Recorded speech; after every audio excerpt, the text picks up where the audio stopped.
Hello, brothers and sisters. Good morning to you all, wherever you are, depending on your time. Good morning, good afternoon, good evening. Today should be the 12th day of April 2026. We need to thank God that we are blessed to have a new life, because every day we wake up to see the day is a new life for us. Without wasting much time, I want us to get into today's teachings. We're taking the first teaching from the Acts of Apostles,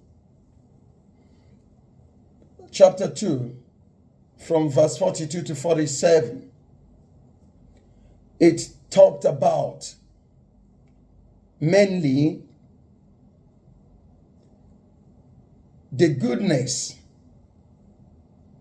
that continued, the communal life that continued after resurrection, how the miracles performed by the apostles through Jesus Christ's power energized, motivated the gathering of more followers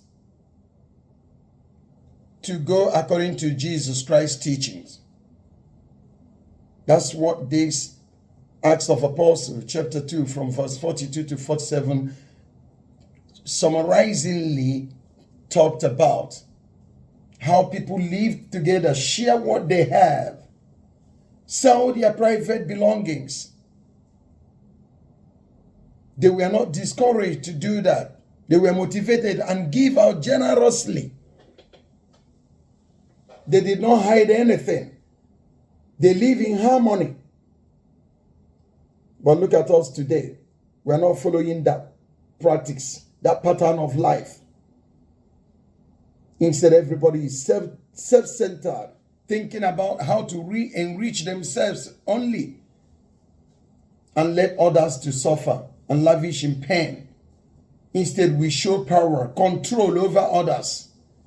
Why these people we were told that they were living in harmony, generously keeping each other's watch and being their brother's keepers. And they did all these things as a result of those good behaviors. People were emulating their behaviors and coming together to worship God because that life was good. They enjoyed it. A lot of people benefited, those less privileged, because others sold their belongings. They shared what they had without minding, without knowing whether these people are making more or not. They just bring them together collectively and let everybody benefit. Whether you're paying the tax or not, we don't care. They just follow the footsteps of Christ. Love and caring for one another. Just like what Psalm 118, verse 7, 5, maybe, verse 7, verse 8, and thereabout were telling us. That everlasting love of God is with us. That means the love of God is an everlasting love. And in that Psalm 115, verse 8 said it very well. How we following God, benefiting, we will benefit from the goodness of God. No matter how tough things are, if you are with God, His everlasting love endures. The steadfast love of God endures to all generations. Touches everyone. So, the Acts of Apostles today in chapter 2 is a testament to what that Psalm 115 is talking about, everlasting God. Because when you look at what they said, the life of the apostles and the disciples when Jesus Christ, after the death of Jesus Christ, they continued a communal life living in harmony, sharing. Every other one who believed in God, who followed their ways, started benefiting. That love of God was now shared. And even we that are alive today, we are witness to all these things. That sometimes the little things that we have, We have to share it so that others will benefit from it. Those who call in the name of God, who pray every day. I am not encouraging and saying that people should go and be praying and without doing any job. No. Waiting for miracle. No. But because there are some people who are vulnerable already, they are incapacitated. So those kind of people benefit from the love of God that is everlasting. This love of God has been preached. Abraham promised Abraham. And in Jesus' era, it came to happen. People benefiting from it. In our own era now, after 2,000 and something years ago, there are still people benefiting from that same love of God through this communal life that Christians live together. And that goes. And then that takes us again today into another teaching that is also very crucial and important in our life. And that is the 1 Peter from 1, and that's chapter 1, verse 3 to 9. You see, this chapter is very crucial because it's talking about how we should endure despite all we are passing through. Today in 1 Peter chapter 1, 3 to 9, it cited an example of gold being one of the most precious metals, one of the most precious ore on earth. How did it come to be beautiful and accepted and prized more than other metals? Because it endured pain, went through the furnace of fire before it was, that means purification process. And then after that, good things follows. So we need to learn to persevere, endure. Despite the pain, the shenanigans, the distractions that comes by, the temptations, ignore those things. They are distractions, temporary distractions that wants to deviate us, make us to derail from the right thing that we're going to benefit in the end. Therefore, my dear brothers and sisters, I am urging each and every one of us that we should not look at the pain we are going through now and discard the good thing that we're going to get in the future. This is exactly what 1 Peter is talking about.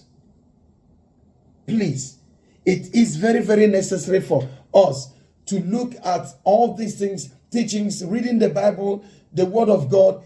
It is the only way we can get faith, encourage us to follow every good thing that we are being taught about in Christianity.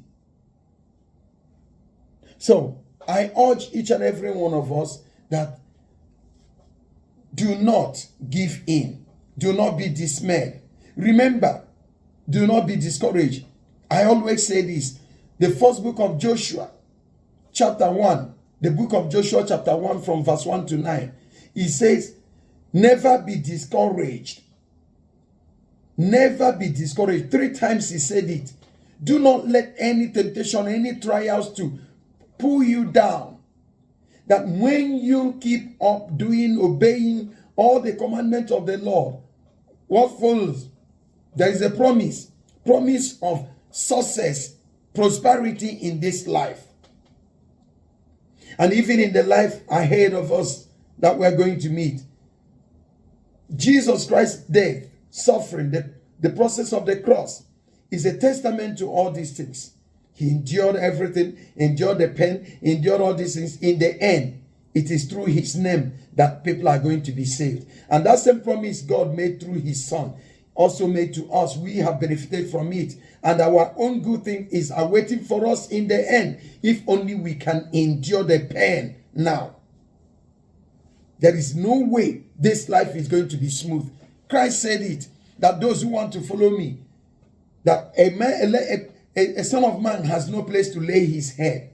That means it is not going to be easy. It's a weight of cross. You have to carry it.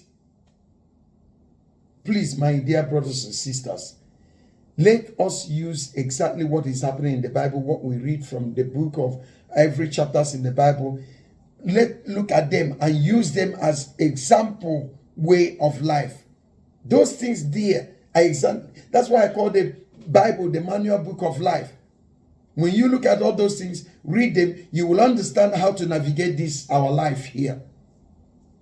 Endurance, perseverance, patience is required. We always say that the fattest, the patient dog eats the fattest bone. And I think it's right. Then we go to the final reading today, which is John 20, from 20 to 31. Very powerful. Why is it powerful? It is because he's touching about something that is so crucial. Imagine you have not seen something, you didn't witness it, and you are being told, cajoled or one word or the other, to believe that you have not seen. How will you feel? It seems that you're mocking yourself. It looks mockery. Something you may ask yourself, are you a fool? Are you stupid?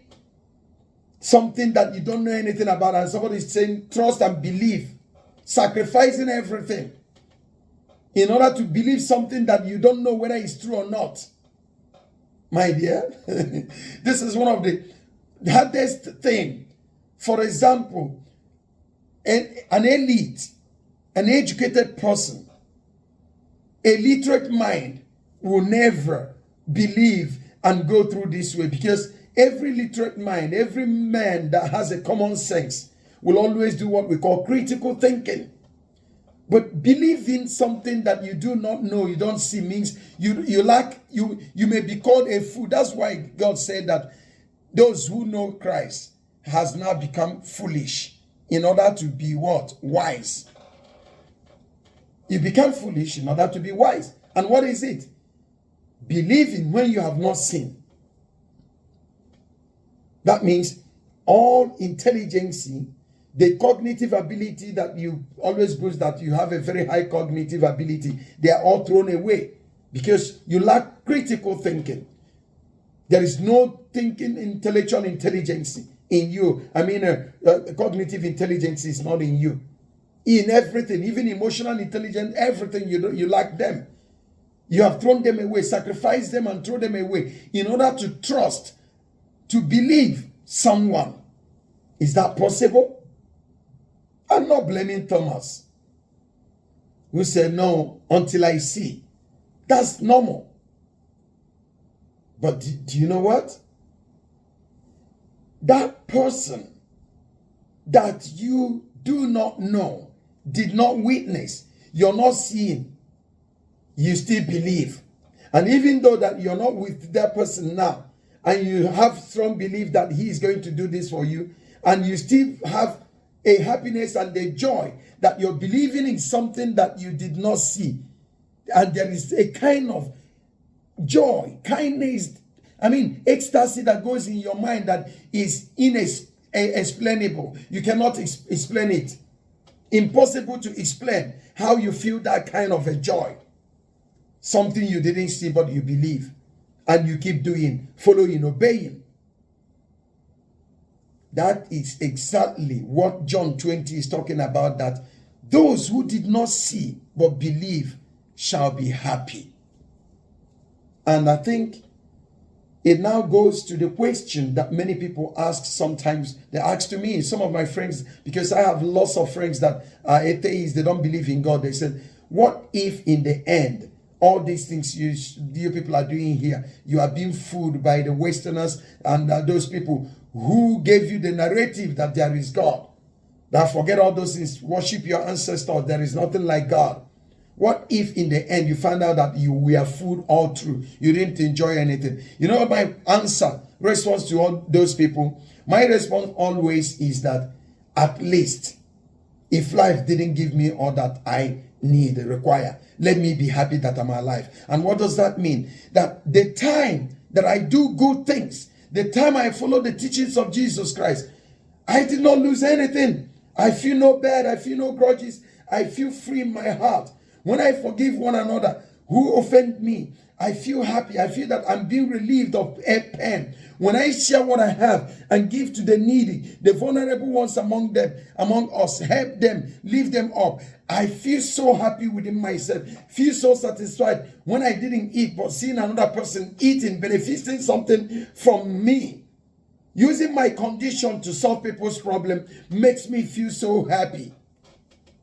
But most times, people don't understand. Oh, we be calling you, you're not picking my call, you do this. There are too many people. Sometimes you tend to ignore certain things in order to, at least, to live. So, trying to solve people's problem makes me happy. I'm saying this because some people say, did you solve my own problem? Please, I cannot solve all the problems. Even to my own brothers, my own sibling, and to those, there are many people that are much in a worse scenario than you, that is criticizing and going against me and never want to follow me or do anything or say, oh, you have forgotten me. Nobody forgot you. There are too many people suffering in pain that even you are better than them.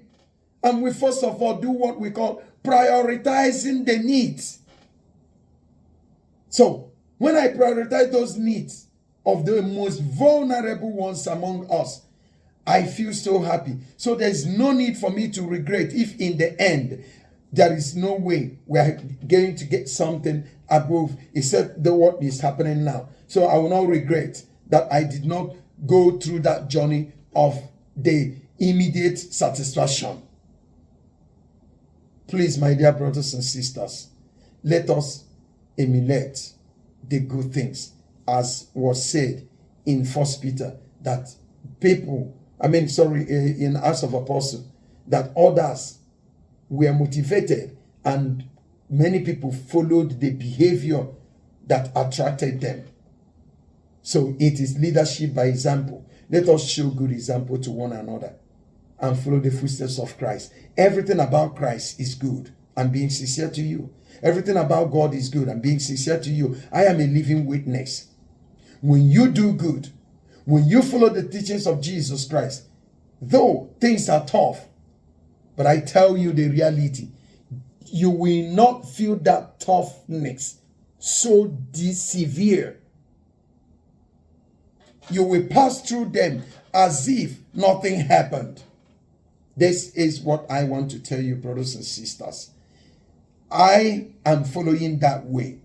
I know, I wear the shoe, I know where it pains. If any person tells you that serving God is not real, it is lie, or that you pray prayers, you're wasting your time, it is not real. It depends on what you understand about worshiping God and praying. Because people will leave what they are supposed to do. I saw a video someone sent to me last time. People were on the road, under the rain, flogging and beating the road here and there, thinking that's where their problem is. They have been brainwashed. They have been given wrong narratives. That's not what God asks us to do. Let me sincerely tell you, I don't pray for miracle because miracle is already in our lives. God had already put everything in place. Work for it. Go look for it yourself. You don't wait and pray and let the miracle fall. Even if you're looking for miracle, you have to be an initiator of that miracle. I tell you the reality.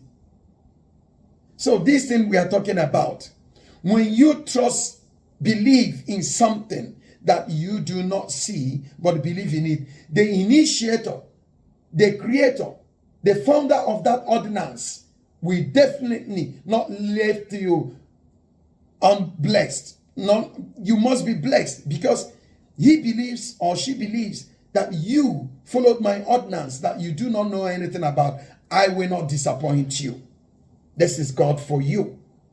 Abraham did not see but believed, and God did not disappoint Abraham. I think that's example thing that we should follow, and one of the footsteps that we should look up to and follow. May God bless each and every one of us as we journey ahead, despite all the troubles and difficulties surrounding us. Be patient and persevere. It will be good. Thank you.